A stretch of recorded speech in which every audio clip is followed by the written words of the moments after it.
Hello. It's Let's Talk Tuesday, so let's talk about casually ableist language.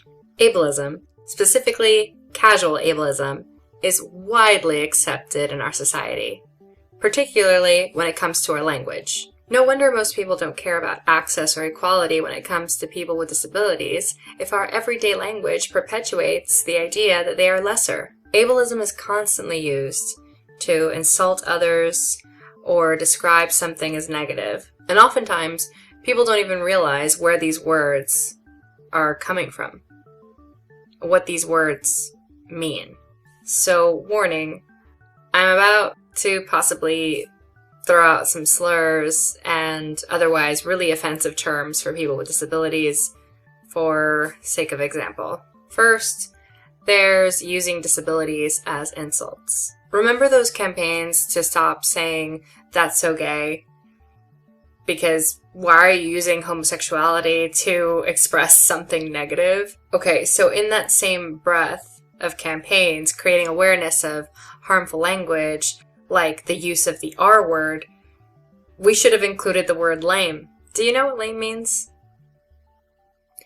It means someone who can't walk, or walks with pain and or difficulty. Ding, ding, ding, ding, ding. After learning the word's true definition, go ahead, look it up for yourself. I promise you, that's what the dictionary will say. And I certainly no longer feel comfortable using it in that way. It's very clear that people knew what it meant, and they started using it to describe things in a negative way. Now, things like the word lame are, for the most part, very unintentional. A lot of people do not know what that word means or where it comes from. But then, another common thing is how people literally use disability in order to insult or condescend to someone. What are you, blind? Are you deaf? What is wrong with you? Are you mentally ill? You need help. You seriously need help. Nut job? Psycho? How can you be so stupid? What if we are actually blind or visually impaired? What if we are actually deaf or hard of hearing?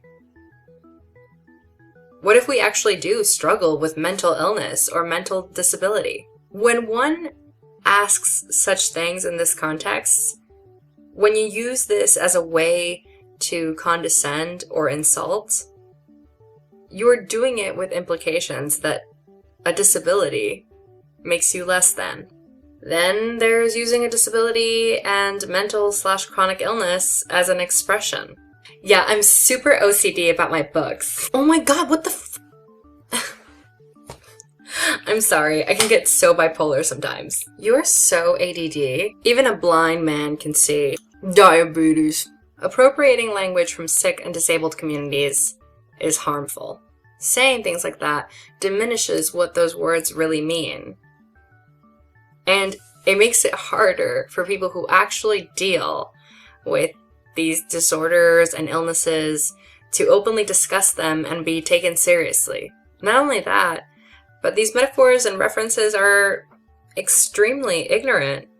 Like, not even close to what those terms actually mean. Let's use, for example, the misuse of the word trigger. And so now it's made fun of. It's taken less seriously. But triggers are a real thing. And if you're not a terrible person, you should probably respect that it happens. And do small things that you can do to be considerate. People with PTSD and other mental illnesses know very well that moving through the world is hard, that things come without warning. But if we can make things just a little bit safer by warning someone of content ahead, then why not? Ultimately, my point is, we need to constantly examine our actions, our language, our ableism, if we want to evolve in that respect.